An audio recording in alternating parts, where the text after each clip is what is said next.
Welcome to Gregos TV Daily. Hope you're having a fantastic day. Man, I feel like a broken record for the past few years here because Samsung and their Galaxy S Ultra phones seem to change ever so slightly, but in a lot of ways stay the same. And if you were hoping that the battery capacity and the charging speeds would take themselves into the next generation with the S25 Ultra or Note 25, whatever they end up calling it, well, don't get too excited because the latest that's coming through is that the battery and charging have received safety Korean certifications, which have confirmed the specs of having a 5,000 milliamp battery and 45 watt wired charging. And they've had this for so long at this point, and there's so many more new technologies, especially in China, that have blown past us. I think that the newest one, which is ridiculous and probably won't be out on a real phone potentially for a while, but 300 watt charging, it charged a phone in like 4 minutes or something like that.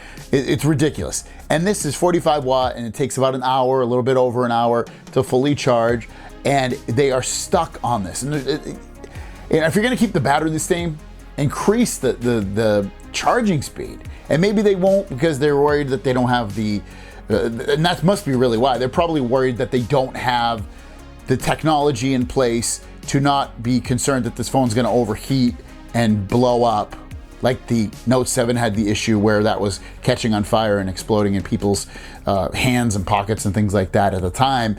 But I can't imagine they haven't figured this out. It'd be crazy if they're not. How could all these Chinese companies have all this really fast charging technology and have it in their phones currently, and then Samsung, the biggest phone selling brand in the world, is stuck at 45 watts? It's insane to me.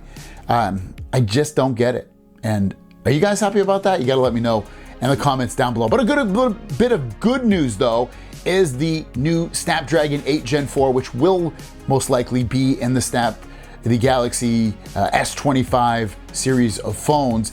And we're gonna get some nice improvements with the performance of the GPU and the CPU. The latest information coming out about this phone is that we're gonna see increases of about 35% faster on the single core and 30% faster on the multi-core, and it's just going to be a really fast phone with the ability to be able to power up an extra display, be able to house a 4K monitor built onto the phone. So if you want to finally use 4K displays on phones, it would be able to do that with no problems, and so on and so forth. New modems, everything. So it should be a really, really powerful phone, a nice upgrade to it. But what is all this power if we don't have the apps for it? You know, there's a lot of things that these phones do. AI is probably going to be the most power hungry app that needs a lot of in-house power rather than having to send it off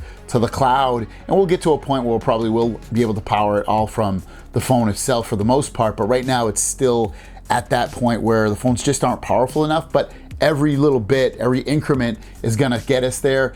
But at the same time, it's probably also time that they really make these phones be multifunctional. I mean, Samsung's kind of are with DeX. You can connect these to a monitor and things like that, but come out with that portable monitor, portable laptop that some of these other companies, third-party companies have had. Samsung should do that. I know it would probably eat away at some of their laptop sales, but at the same time, I'd probably use it more often if I had my Samsung phone with a plug-in for the laptop. Again, I know there's third-party companies that do this, but I think Samsung could really do it something cool. And I think Motorola back in the day had something like this, and other companies did as well. But Samsung really should. With all this power in here, you can do some pretty awesome things. Let me know your thoughts. Have a great day, and we'll see you down the road. Peace.